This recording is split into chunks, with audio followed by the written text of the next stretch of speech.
Welcome back to the radio. Tonight, you'll step into the quiet rhythm of a typewriter repair shop in 1989. The space is calm, almost timeless, filled with the faint smell of ink ribbons and machine oil. It's a story about stillness, about hands working slowly in a world that has already started to move faster than you ever asked it to. This is a place where each keystroke carries weight, even as the world outside fills with screens that blink and buzz. And honestly, nothing makes you question your life choices more than realizing a beige word processor from Radio Shack now does in seconds what used to take you a week and 3 screwdrivers to fix. Tell me, what time is it where you're listening right now? Are you curled up in bed or letting this play from a quiet corner of your evening? Leave a comment if you'd like, and if you enjoy these nights together, consider subscribing to Quilloren Radio. Without further ado, let's begin. You unlock the door to your repair shop on a still morning. The key sticks a little in the lock, as it always does, and you give it the extra twist it requires before the tumblers finally yield. Inside, the air is cool and dry, holding on to the faint metallic tang of machine oil and dust. The floorboards creak softly beneath your steps, as though they recognize you, acknowledging the start of another day. Sunlight filters weakly through the front windows, catching on the glass cases that hold spare ribbons, key levers, and spools.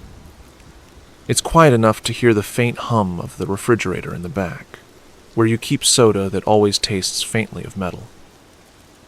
The shop feels more like a library than a business. Rows of machines sit in varying states of repair. Some are missing keys.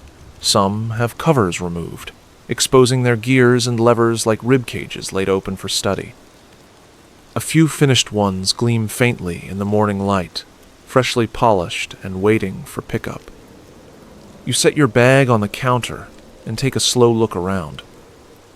Every corner is familiar, worn into your memory like the grooves in the shop's wooden counter. The calendar on the wall is still stuck on last month, but that's nothing new. You've never been quick about tearing off those pages. The air has a stillness that invites you to move slowly. You walk past a row of Royal Standards lined up along the side wall, each with its own personality.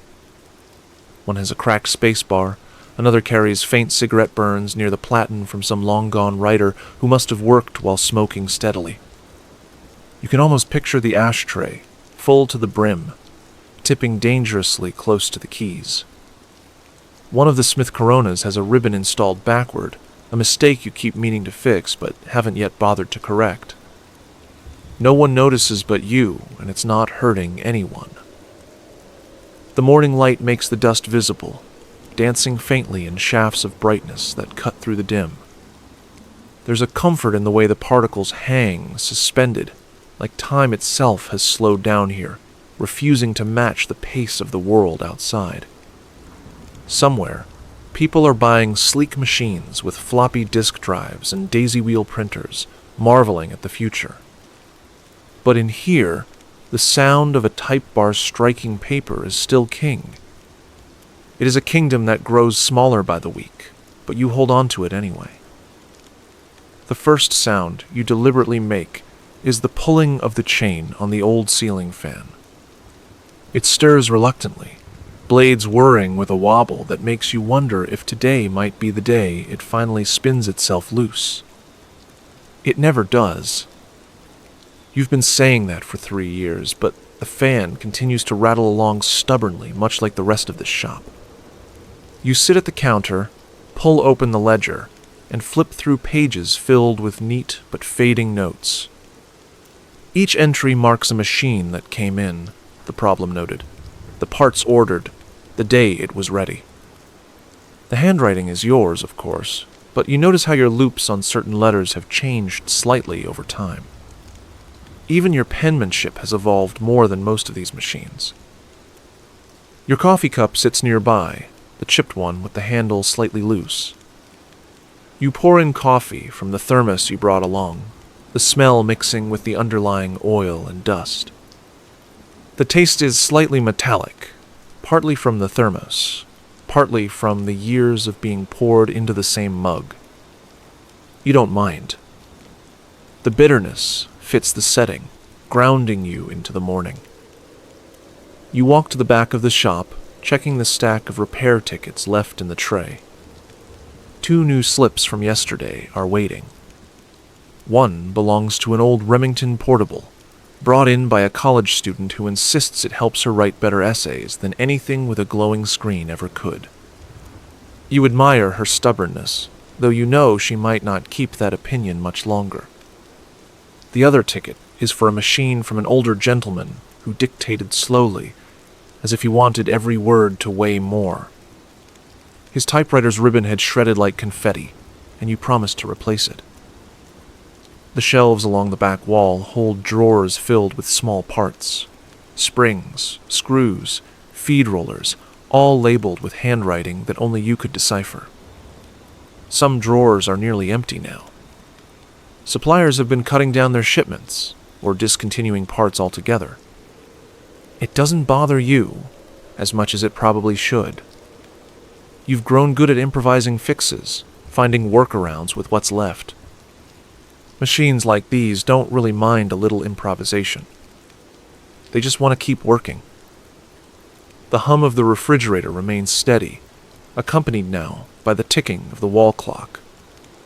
It's slightly slow, always lagging behind the real time by a few minutes, but you've stopped correcting it.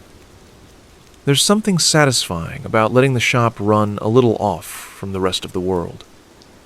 Time moves differently here anyway. Customers notice the clock, sometimes mention it, but it never becomes a complaint. You take a rag and begin to polish the counter absent-mindedly. The wood has a permanent shine in places where years of elbows have leaned, where hands have rested, where coins have been placed to settle small bills. The varnish has worn thin there, revealing the layers beneath. It's as much a part of the shop as the machines themselves. There's a plant near the window, a small ficus that you water irregularly. Somehow it manages to survive, though it never looks particularly lively. Its leaves droop in a way that suggests resignation rather than illness, like it has simply accepted that this is the best it's going to get. You find comfort in that, too. The plant, like the fan, like the clock, like the typewriters, has agreed to keep existing on its own terms.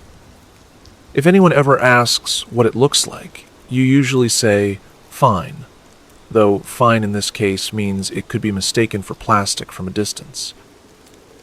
You settle into the chair behind the counter, listening to the faint creak as it adjusts under your weight. Outside, a car passes, muffled through the glass. The day has started for the rest of the world, but here, it feels as though the morning could stretch forever. You let your hands rest on the counter, breathing in the quiet. Every detail, the hum, the light, the smell, the faint dust, combines into a kind of stillness that feels like it could carry you through the whole day without interruption. This is arrival. Slow, deliberate, grounded. The moment you step fully into the space and let it surround you, nothing rushes. Nothing presses. The machines wait, the air holds, and you sit in the center of it, present in a trade the world is quietly forgetting, but not forgotten here. The faint scent of machine oil lingers in the air as you set a cloth on the counter. It isn't sharp or unpleasant, just steady, like an anchor in the room. That smell has been part of every day for years, worked into your hands and even your clothes, no matter how much you wash them. This morning, as you breathe it in, something shifts. It isn't the present you feel, but the faint tug of another time. The smell carries you back, Not to anything dramatic, but to a smaller moment that somehow became permanent. You're standing in a neighbor's kitchen years ago, younger, quieter, still unsure of what you're doing. The linoleum floor has a faint stick to it, and the walls are covered in wallpaper patterned with faded fruit baskets. On the kitchen table sits an old Underwood portable, its case scratched, hinges loose. The neighbor, a man who lived alone and spoke with slow pauses between his sentences, had called you over because he'd heard you liked to tinker with machines. That was the phrase he used, as if you were some boy genius, though in reality, you'd only fixed the radio in your room twice and once replaced a bicycle chain without losing a finger. The machine had a ribbon so dry it might as well have been fabric pulled out of a desert. The keys stuck halfway down with each press, refusing to bounce back. You remember lifting the cover awkwardly, pretending you knew what you were doing. Your palms had gone clammy, the kind of nervous sweat that smudges your fingerprints on smooth surfaces.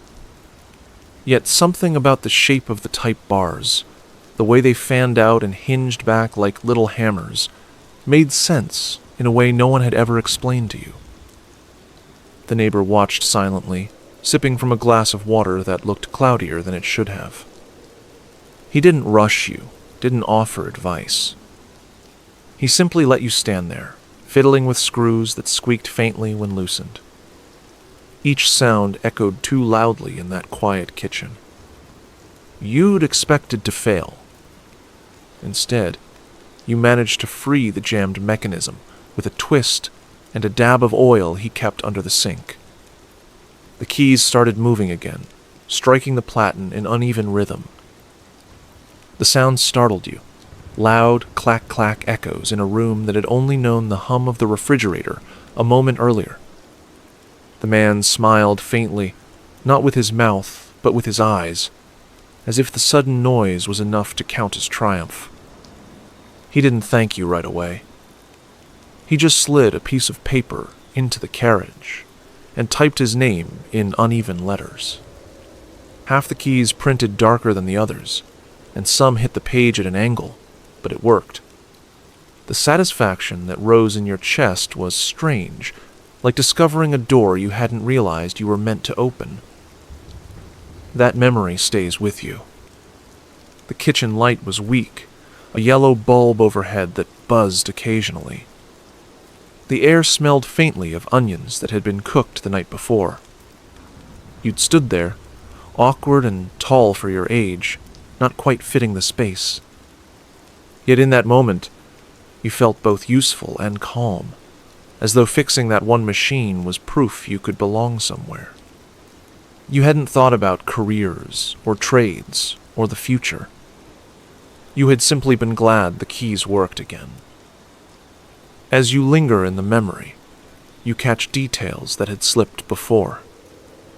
The chair in the corner, with one leg shorter than the rest, balanced on a folded magazine.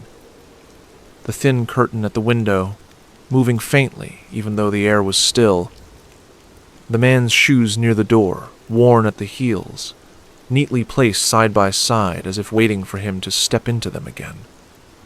These details float back, not because they mattered then, but because your mind kept them like scraps tucked into a drawer.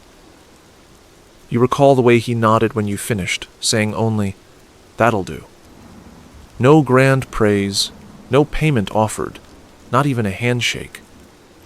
Just a nod, as though you joined some unspoken understanding. He kept using that machine for years, as far as you know.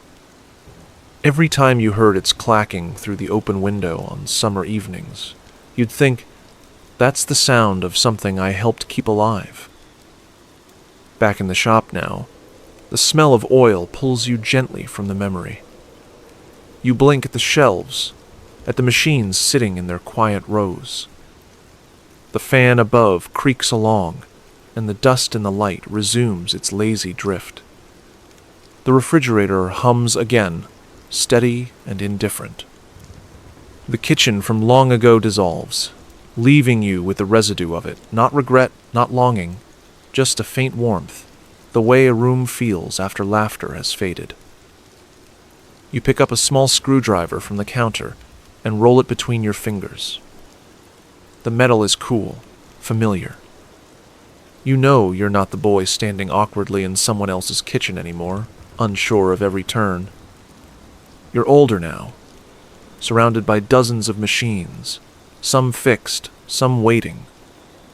The memory doesn't sting or shine. It just exists, woven into the air here, part of the rhythm of your trade. What remains isn't the drama of starting out, but the ordinariness of it, the way something small became a thread you've carried into every day since. The scent of oil, the sound of keys, the quiet acknowledgement of work done right. The memory fades fully, leaving only this shop again, still and steady, with you seated in its center. The bell above the shop door gives its usual half-hearted jingle just before mid-morning. It isn't a cheerful sound, more like a reluctant cough from metal that has been nudged into service one too many times. You look up from the counter to see a familiar face. Mrs. Langley, a regular, clutching the leather case of her portable machine. She moves slowly, but not uncertainly, like someone who has practiced lifting this weight for years. "Morning," she says, setting the case gently on the counter. The latches click open with a faint snap, and she reveals the compact Olympia inside. The keys are slightly yellowed, the way ivory teeth look in an old photograph. "Morning," you answer, leaning closer. "Same issue?" She nods, folding her arms. The say is still sticking. I swear, it types like it's holding its breath. You press the key experimentally. It resists for a second before giving way with a slow motion, returning reluctantly to its place. It's a shy letter, you tell her dryly.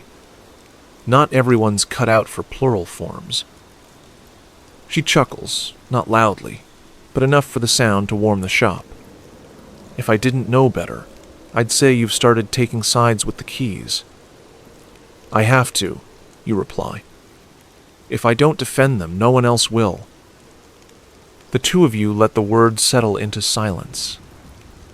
You know the machine will take only a quick adjustment, but you don't rush.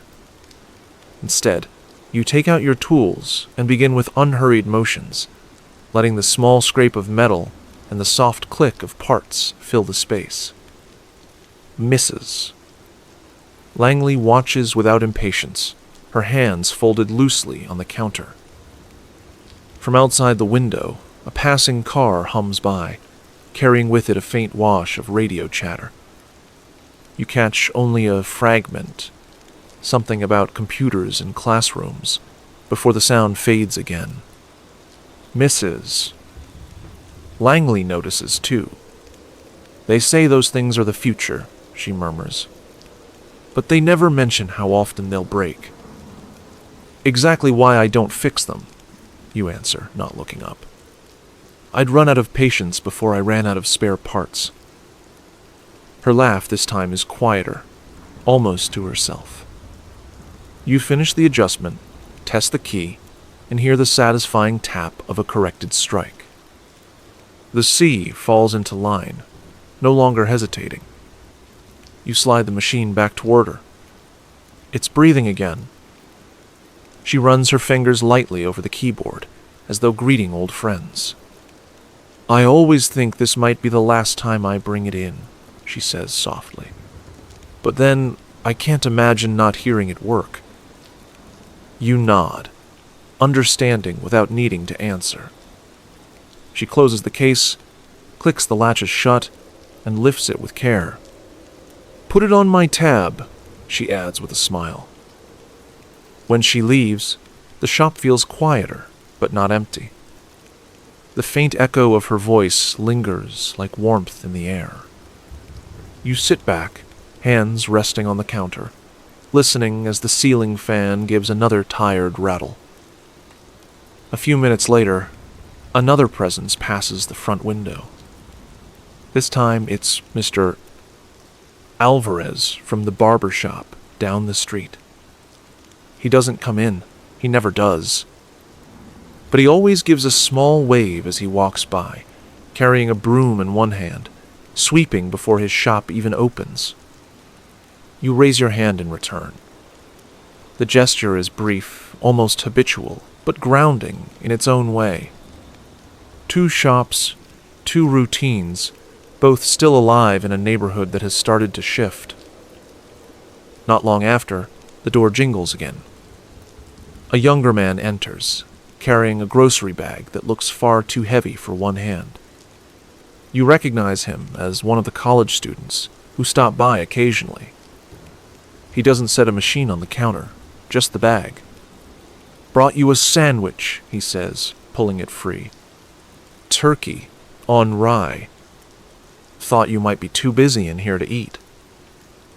You arch an eyebrow. Busy with what, exactly? The machines aren't in much of a rush today. "Still," he says, sliding the wrapped sandwich across. "You fixed my Smith Corona last month. Thought I'd return the favor." The exchange is simple, unadorned.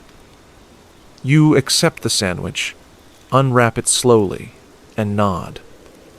"It's edible," you say, after the first bite, keeping your voice dry. "Better than edible," he insists, though the smile on his face shows he knows the game.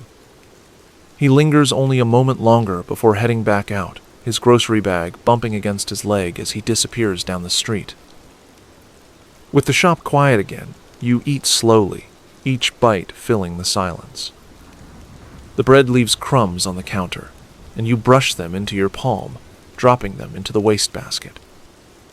The flavor lingers with the faint taste of mustard, cutting through the oil and dust in the air. The interactions are small, but they stack together, forming a rhythm more durable than any one machine. A neighbor's wave, a regular's visit, a student's simple kindness. They're not dramatic, not even particularly memorable in isolation, but together they keep the shop tethered to something beyond its own stillness. You set the sandwich wrapper aside, wipe your hands on a cloth, and glance once more around the shop. The machines sit quietly, as though waiting for you to resume. Outside, the faint murmur of life continues. A bus down the street, a door slamming, a dog barking somewhere distant. Inside, everything folds back into calm. The interactions have passed, leaving behind a softened sense of connection, the reassurance that even as the world changes, some gestures remain steady. The day slows again after Mrs.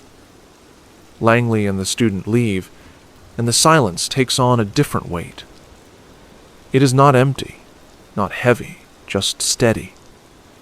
The kind of silence that invites your mind to wander backward without effort. Your hand rests on the counter, fingers brushing the grain of the wood, and the texture pulls you somewhere else. A different chapter, softened by time. You think of the office job you once held before all this. It wasn't glamorous. A desk tucked against the far wall of a small insurance company downtown. The ceiling tiles were always a little too yellow, and the fluorescent lights hummed like a swarm of bees that refused to disperse. You sat at a desk stacked with manila folders, your typewriter stationed neatly in the center. An olive green Smith Corona, government issue, as though the machine itself had been trained to avoid enthusiasm. The mornings always began the same way. You would arrive early, the office still smelling faintly of cleaning solution, and the sound of your shoes echoed against linoleum floors. The other workers trickled in slowly, one by one, with the scrape of chairs and the soft clatter of keys, starting up like a scattered orchestra. You weren't particularly good at the job. Your filing system was loose at best, and your reports tended to wander past their point.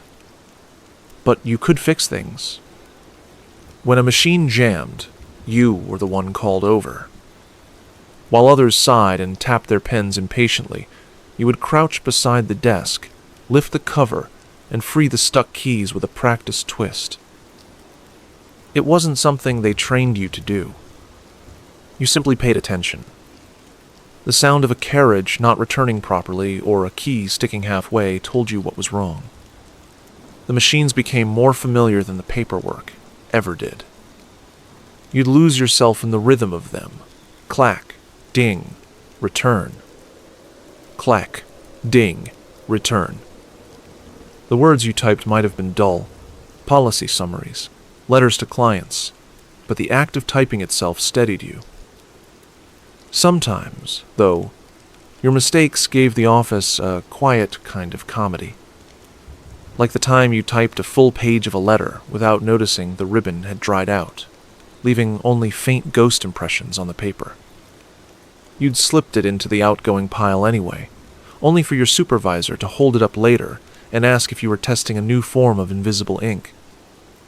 Another day, you misaligned the carbon paper in a stack of forms, so every second sheet carried a neat row of sentences floating off the page like they were trying to escape.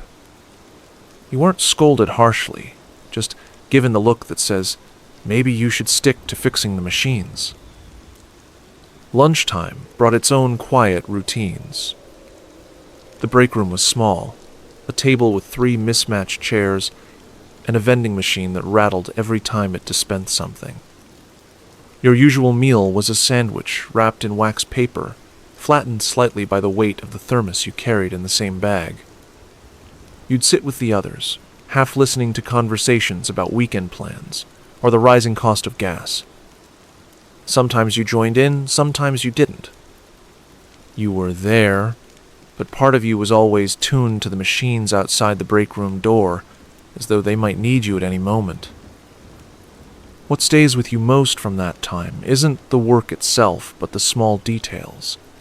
The faint ink smudges on your fingers that soap never quite erased. The way the office smelled different in winter, when wet coats steamed on the radiator. The sound of a coworker's typewriter that always struck the keys a fraction harder than necessary, echoing like a woodpecker. These details return now softened, not sharp, like photographs handled so many times the corners have curled. Eventually, you drifted out of that office life. Not in a dramatic way, not with a grand decision.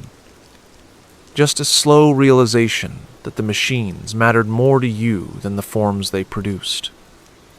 You found yourself volunteering to repair more, typing less, until the repairs were the part of the day that felt most like your own. The trade came quietly, without fanfare. One day, you were an office worker who happened to fix typewriters, and the next, you were a repairman who happened to have once worked in an office.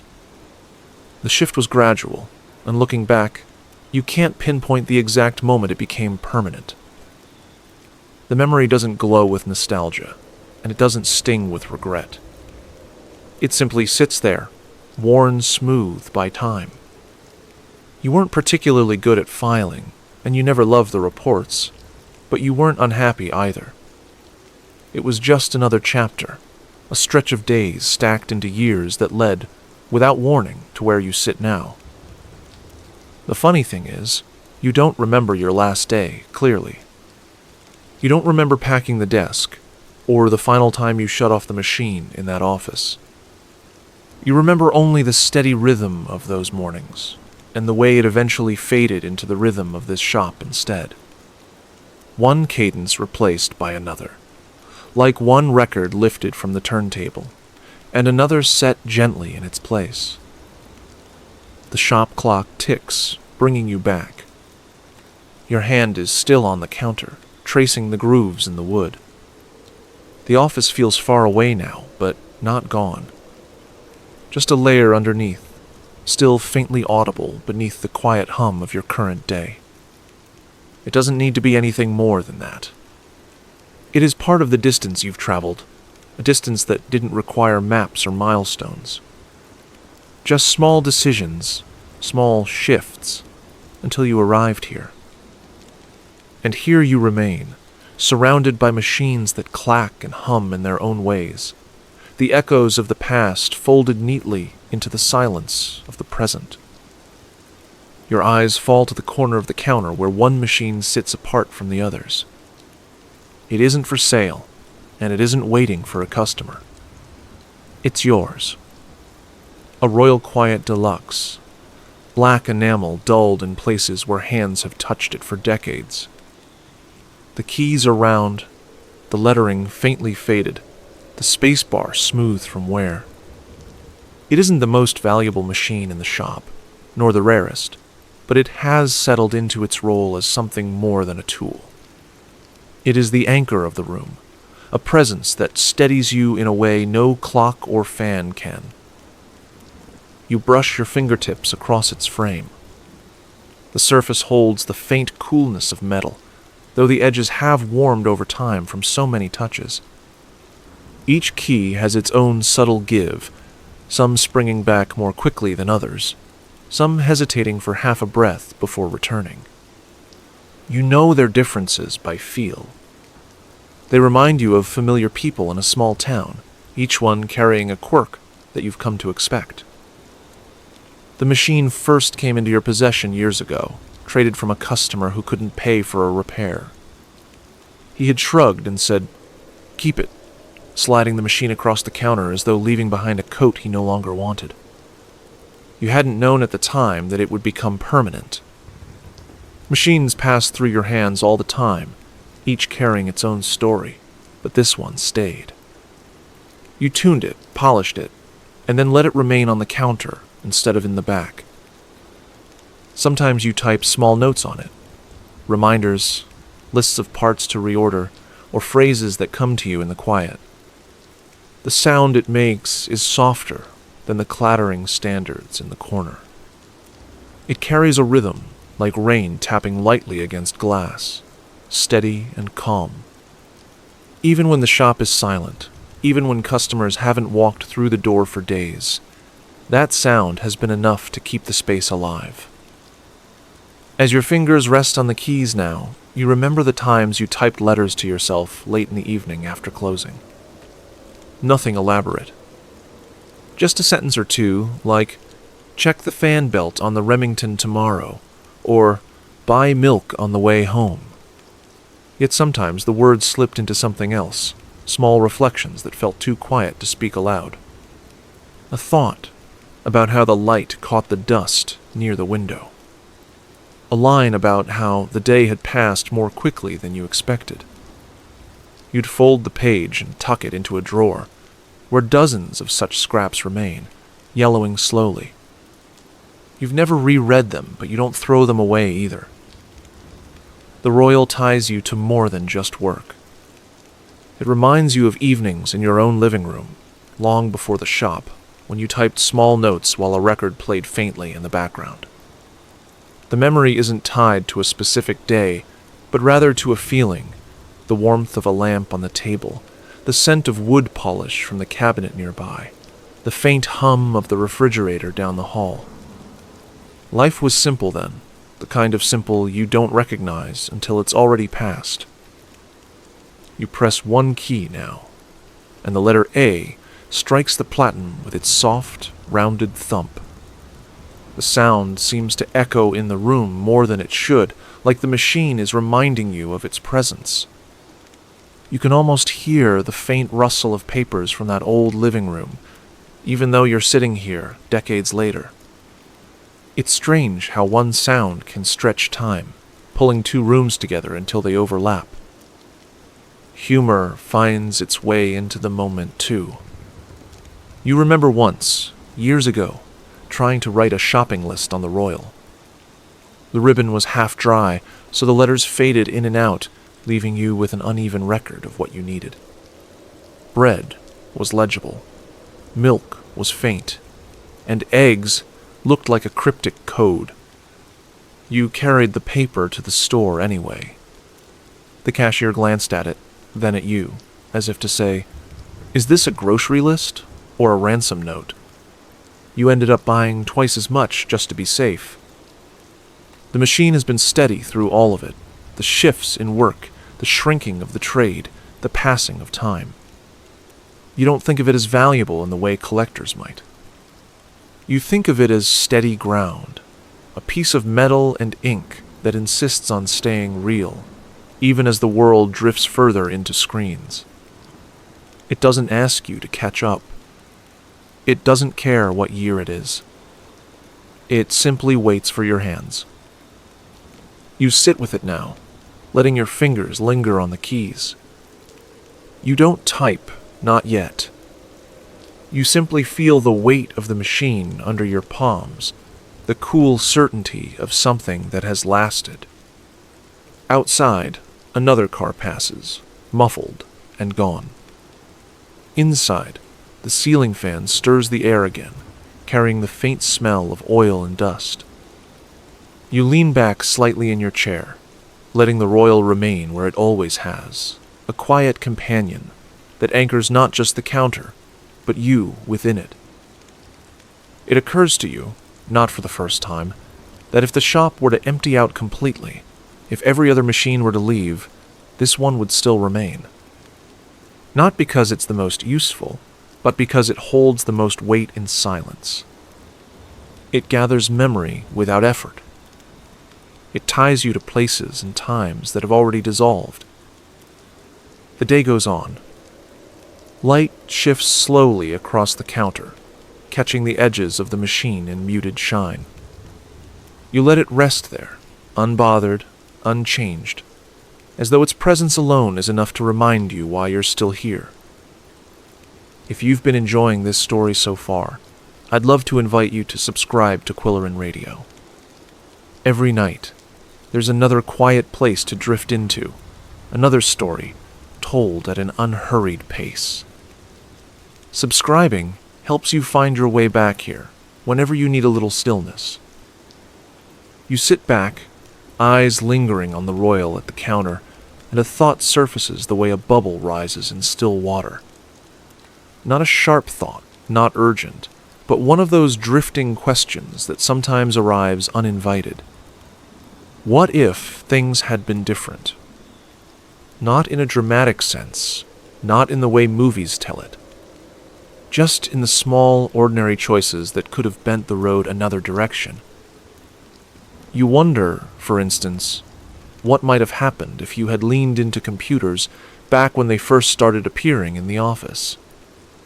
The memory flickers. A colleague unboxing a beige monitor, plugging in cables that snaked across the floor, adjusting settings that never seemed to respond the way they should. At the time, you had looked at it with mild suspicion, the way you might look at a vending machine that promised hot soup. Useful, perhaps, but not trustworthy. If you'd chosen to learn it, maybe you'd have become the computer guy instead of the typewriter man. Maybe you'd be working in an office still, answering questions about frozen screens and misplaced files instead of sticky keys and broken springs. The thought doesn't carry regret. It's more like an idle wondering, the kind you might have on a long walk when you pass a street you've never turned down. Would the view be different? Would you still end up back at the same corner, or would it lead somewhere else entirely? Then another what if. What if you'd never left the insurance company at all? You could picture yourself there, 3 decades deep, still wearing the same gray shirts, still filing the same papers, still eating sandwiches in the break room under the humming lights. Maybe you'd be the one warning new hires about the quirks of the old Smith Coronas, telling them not to hit the return lever too hard. There's no bitterness in that image, but there is a faint humor, the idea of still being introduced as the kid who fixes the machines, even as your hair went gray. Other what-ifs carry a softer, more personal note. There was a time when you thought about trying carpentry. Not because you had a gift for it, but because the sound of saws and hammers always felt steady in the air. You picture yourself in a workshop, planing boards, lining up dovetail joints, sanding until the wood was smooth enough to catch the light. Would your hands feel different now, shaped by years of wood rather than keys? Would the smell of sawdust, have replaced the smell of oil? You smile faintly at the image, mostly because you remember how poor you were at measuring. A carpenter who cuts every board an inch too short doesn't last long. Another thought drifts in, more improbable but just as persistent. What if you had taken up cooking seriously? Not just the occasional dinner or the sandwiches flattened in your lunch bag, but cooking as a craft. There was a time, briefly, when you tried baking bread every weekend. The first loaves came out so dense they could have doubled as doorstops. You remember laughing at them, tapping the crust with a knuckle and declaring that at least they would keep burglars away. If you had stuck with it, would you be kneading dough in a small bakery now, instead of tightening carriage springs in a repair shop? The thought makes you chuckle. You get winded just whisking pancake batter these days. The image of yourself tossing pizza dough into the air feels like a comedy sketch waiting to happen. None of these what-ifs sting. They hover lightly, like paper airplanes, circling the room before they fall. Each one carries a possibility that never landed, but also never disappeared. You don't long for them, but you don't discard them either. They stay because they remind you that life could have been wider than the single path you chose. The question lingers softly. Did you wait too long to try something else? Could you still shift into something new, even now? The thought is almost amusing, given the shelves stacked with typewriters, the drawers full of parts, the anchor machine sitting on the counter. It's hard to picture starting over, hard to imagine letting go of the rhythm that has become as steady as your own breath. And yet, the question doesn't vanish. It hums quietly in the background, not demanding an answer. You let your gaze wander across the shop. Dust still floats in the light. The clock ticks behind the counter. The fan wobbles along. The stillness seems to say that maybe the answer doesn't matter. Maybe the point isn't whether you could have been a carpenter, a baker, or a man fluent in computers. Maybe it's that you kept going at all, choosing a craft and living within its rhythm. The what-ifs are part of you, but they don't weigh you down. You reach for your coffee, now lukewarm, and take a sip. The taste is sharper than it was earlier, a little stale but grounding. You let the mug rest on the counter again, tracing the circle of condensation it leaves behind. The thought drifts one more time, not a question of what if, but a softer wondering. If you had tried those other paths, would they have felt as steady as this one? Or would they, too, have turned into what-ifs, waiting in the corners of your mind while you worked at something else? The shop holds steady, indifferent to the questions. The Royal stays anchored on the counter. The shelves hold their rows. The refrigerator hums. Your life has been one trade, not many, and that trade remains here, still breathing. The what-ifs settle like dust, not gone, but not heavy either. Just present, floating gently in the air. You decide to stretch your legs and move toward the back of the shop.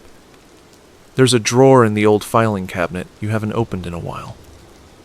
It doesn't hold invoices or repair tickets anymore. Those are kept neatly in the ledger on the counter. This drawer is different. It has become a kind of accidental time capsule, a place where odds and ends have gathered over the years, never organized, never thrown away. You pull it open, and the faint scrape of metal on metal fills the quiet. Inside, a collage of small objects waits. The first thing you notice is a spool of ribbon still in its cardboard box. The box has softened at the edges, the color faded from red to a dusty pink. You lift it, the weight lighter than you expect, and you wonder how many machines it once promised to revive.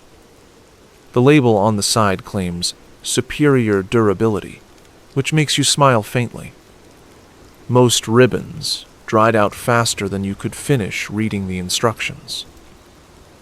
Next to it lies a small stack of photographs. You pick them up carefully, the paper curled at the edges. They aren't family pictures, just a set of black and white test sheets you must have typed years ago, each one filled with rows of letters.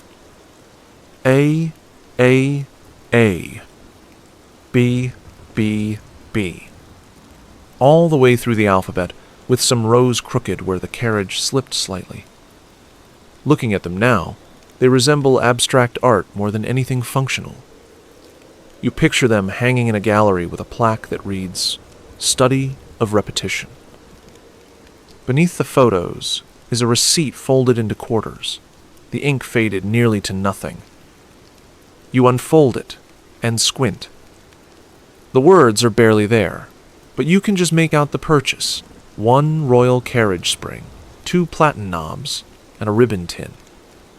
The price is shockingly low by today's standards, the kind of total that now barely buys you a cup of coffee. You laugh softly, not because the number matters, but because you remember standing at the counter of the supply shop, jingling coins in your pocket, hoping you had just enough. There's also a key, not for a typewriter, but for a lock you no longer recognize. The tag that once labeled it has torn away, leaving only the ring. You roll it in your palm, cool metal pressing against your skin. Where did it belong? A storage locker? A drawer you no longer own? The answer has vanished, leaving only the shape of the mystery behind. Toward the back of the drawer rests a manual, pages yellowing, cover torn at the corner. It's for a Smith Corona portable, the illustrations drawn with clean lines that make every part look simpler than it ever is in practice. You flip through the pages, pausing at a section on ribbon replacement.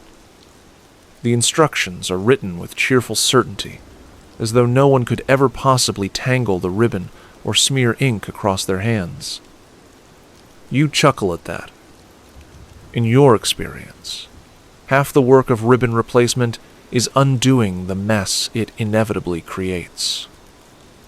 You set the manual aside and find something smaller tucked beneath it, a button. Plain plastic, off-white, nothing remarkable. Yet you remember instantly where it came from. Years ago, a customer dropped it while leaning across the counter. You had picked it up, intending to return it, but by the time you looked up, they had already walked out. You kept it, not because you needed a spare button, but because it felt strange to throw away something that had once held a shirt together. It sits in your palm now, unremarkable and quietly stubborn, just like it always has. Another object catches your attention, a postcard with no writing on the back. The picture shows a boardwalk by the ocean, sun-bleached planks stretching toward a horizon of pale water. You don't remember how it ended up in your drawer. Maybe someone used it as scrap paper and left it behind. Maybe you tucked it there yourself, intending to send it one day. The image feels distant, not like a memory, but like a possibility that never arrived. There are more scraps, each carrying its own faint story. A fountain pen with a broken nib, long past use. A pack of correction tape, brittle now, the plastic casing cracked. A small spring that belongs to something you can no longer identify. Each piece holds weight not because of what it is, but because it stayed here in this drawer instead of vanishing. You set the items out on the counter one by one, forming a quiet arrangement. Taken together, they don't tell a clear story. They don't add up to anything complete. Yet they create a collage of small echoes, a faded receipt, a ribbon box, a button, a postcard. Each one pulls you gently toward a different corner of time. There's humor in some of them. The test sheets that look like art, the manual that assumes no one ever fumbles with ink, the postcard that never traveled anywhere. There's tenderness in others. The button, the key, the receipt, from a day when coins were counted more carefully. None of it carries drama, but each object lingers like a faint hum beneath the surface of memory. You return them to the drawer slowly, stacking them in no particular order, letting them rest as they were.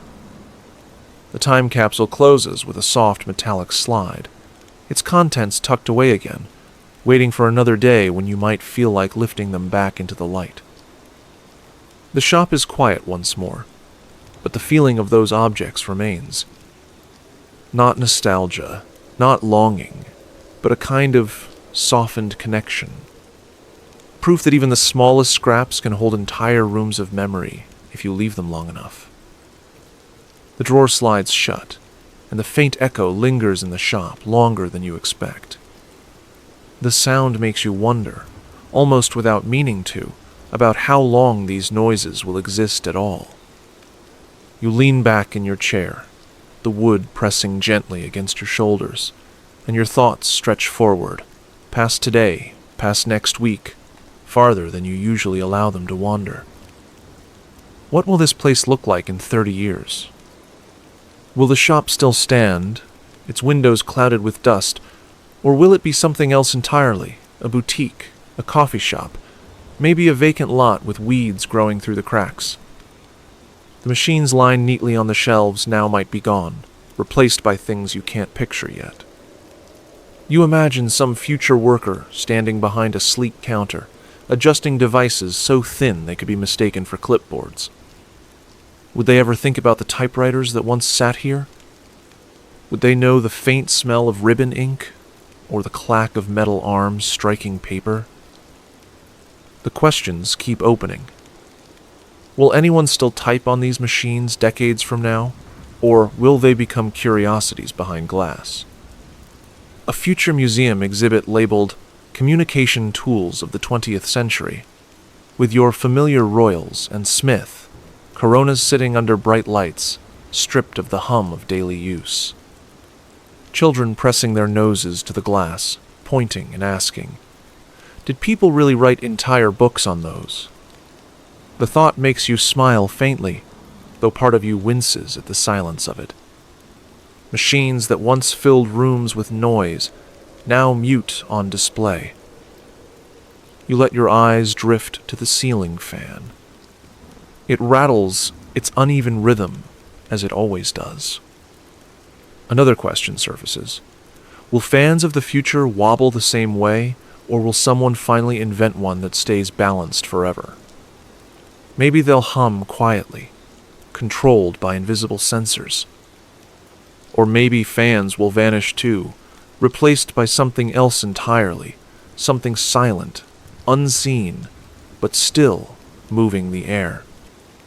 Will anyone then miss the faint scrape of chains being pulled, the tired groan of a motor that's lasted longer than expected? And the work itself, the repairs, the tuning, the patient fixing of keys, what will take its place? You picture a future where people don't fix things at all. Devices so cheap and fast that no one bothers to repair them. A machine breaks, and it's tossed aside for a new one. No screws, no springs, no parts to clean. Just disposal and replacement. The thought carries a quiet sadness, though not sharp.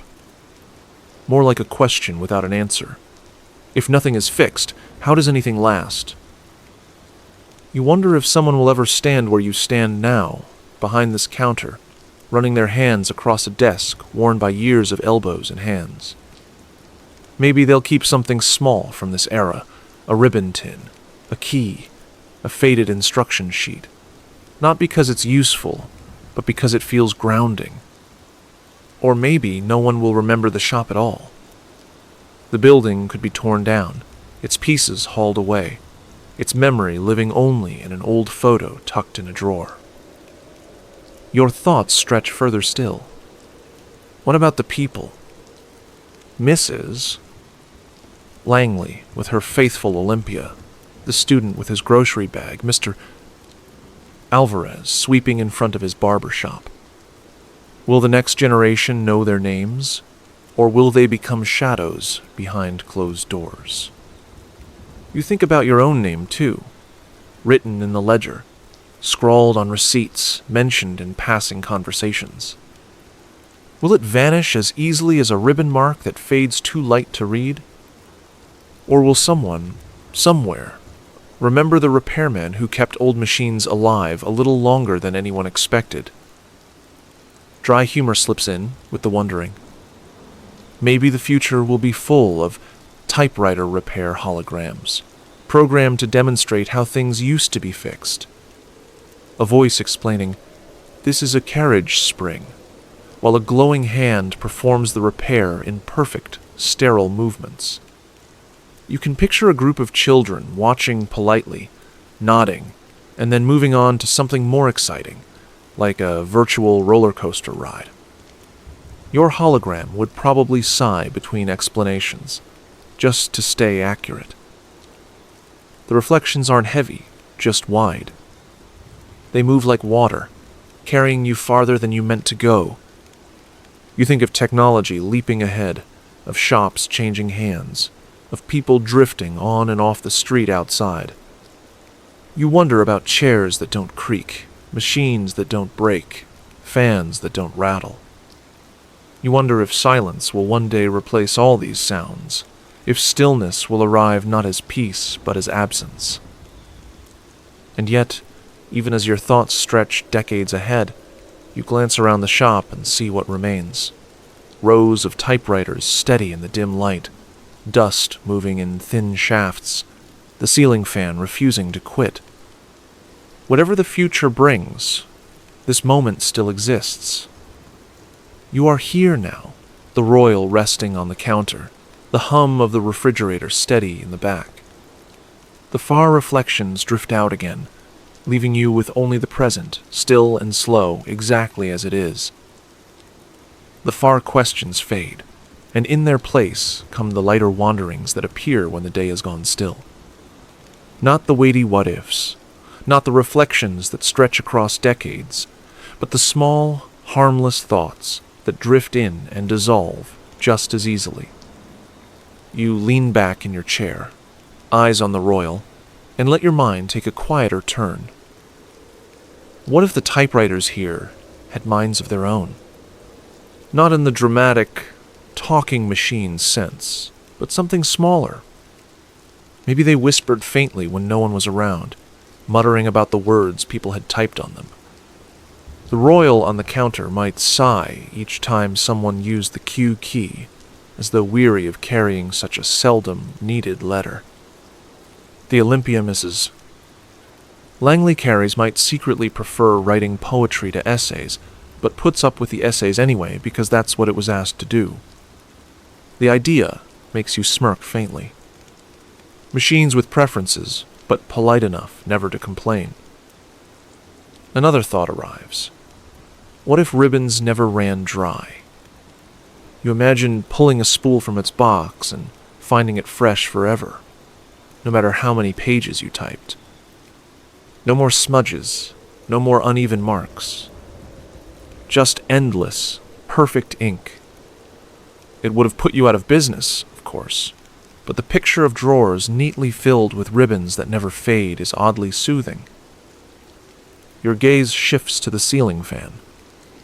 What if it rattled in perfect rhythm? Instead of its usual off-balance wobble, what if the blades spun like a metronome, keeping time with the clack of keys? The shop could have had its own strange orchestra, typewriters tapping, the fan keeping beat, the refrigerator humming bass in the background. The thought lingers long enough for you to almost hear it, the odd little symphony of ordinary machines. You let yourself picture stranger things, too. What if one of the shelves in the back was deeper than it appeared?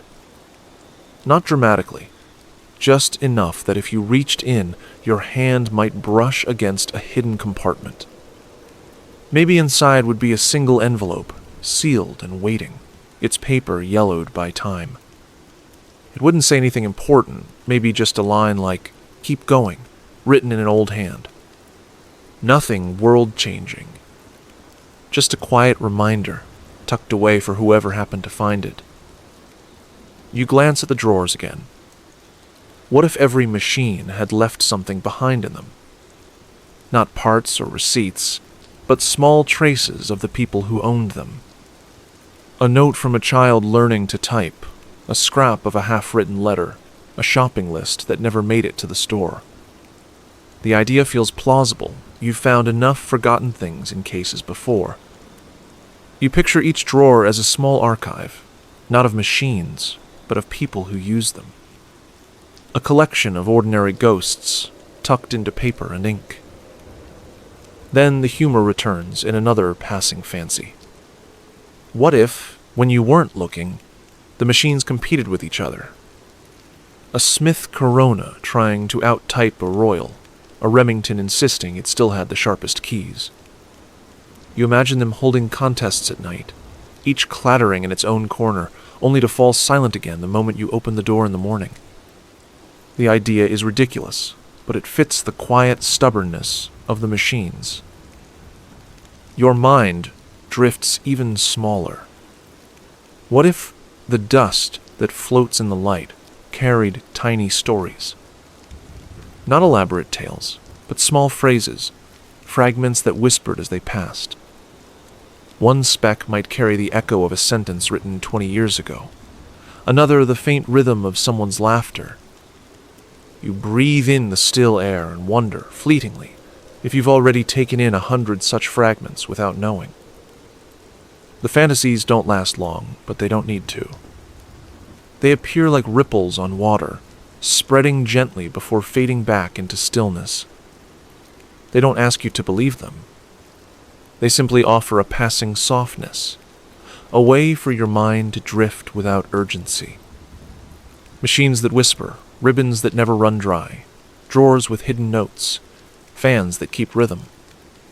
None of it happens, but all of it settles you more deeply into the chair, into the quiet, into the space that holds both the real and the fleeting. The shop remains unchanged as the thoughts dissolve. The Royal sits steady on the counter. The fan rattles as it always has. The refrigerator hums. You close your eyes briefly, letting the harmless possibilities linger a moment longer before they slip away entirely, leaving only the still air around you. The chair holds you, steady and certain. The sound of the fan becomes softer, no longer rattling, just moving air gently across the room. The refrigerator hum fades into the background, until it feels less like a machine and more like a low, constant breath. The light above the counter falls across the Royal, giving the machine a quiet sheen, its keys dark, its carriage resting in stillness. Nothing asks to be touched, nothing waits to be finished. The shop has gone entirely still. Your own breathing takes the lead, slow and even, carrying you deeper into the moment. The rhythm matches the air, the floor, the weight of your body on the chair. Each inhale brings the faint scent of dust and ribbon. Each exhale softens into the silence. The walls no longer feel like barriers but extensions of the air, holding everything in one gentle shape. The details blur together. The shelves become less separate from the ceiling, the floor less separate from your shoes. The air holds everything in balance, keeping it from scattering. The typewriters no longer look like rows of machines, but like a single line of quiet weight, their shapes dissolving into each other. Nothing stands out. Nothing insists. Everything simply is. Your hands rest easily. The desk under your palms no longer feels like wood, only like warmth. The grain doesn't press against your skin. It just holds your weight without effort. The chair under you loses its edges. There is no back, no seat, only support. Every line of separation between objects fades, until only sensation remains. The warmth of the air, the softness of the light, the weight of stillness. The air grows slower. The faint drift of dust no longer moves in a line, but hangs, suspended, unhurried. It could fall, or it could stay. Neither matters. The fan continues above, but its sound is no longer separate from silence. It hums, but only as part of everything else. You do not hear it as a thing on its own. It has become the same as breath, the same as the faint echo of your heartbeat. The body rests deeper. Shoulders sink. Fingers slacken. The weight of the day spreads out, dissolving into the room. There is no more work waiting, no task set aside. The machines do not ask. The shelves do not require. The drawers do not hold anything urgent. There is no need for motion, no reason for effort. Every part of the room reflects the same truth. There is nothing left to do. Your thoughts follow. They grow fewer, lighter, quieter. What-ifs dissolve, reflections fade, small fantasies drift apart. They leave no marks, no residue. The mind becomes as still as the shelves, as quiet as the machines, as steady as the air. Thoughts rise softly, then fall back into nothing, like a ripple vanishing on calm water. The body, the room, the air, they are no longer separate. The chair holds you, the desk steadies you, the floor supports you, but none of them feel like things apart. They merge into one weight, one softness. The edges blur. You and the room lean into each other until there is no boundary to draw. Breath continues. Inhale, exhale. Inhale, exhale. Each cycle slower than the last, each release longer. The chest moves like the hum of the refrigerator, steady and unbroken. Breath becomes the quiet rhythm of the shop itself, not yours alone, but part of the whole space. The air carries it, the walls hold it, the machines echo it. The words you hear now grow softer, too. They lose their edges, their firmness, their clarity. They sink into the same place as the dust and the hum, not separate from silence but folded into it. They no longer form anything to hold on to. They only brush against thought, then vanish. Stillness deepens. Sound fades. Weight dissolve. The self softens into the chair, into the desk, into the shelves, into the hum. There is no border left, no division between what breathes and what stands, what listens and what rests. Everything has joined into one quiet shape, steady and unmoving. There is nothing left to reach for, nothing left to name. The shop, the air, the machines, the chair, the breath, they are no longer parts. They are no longer things. They are only stillness. And stillness is all.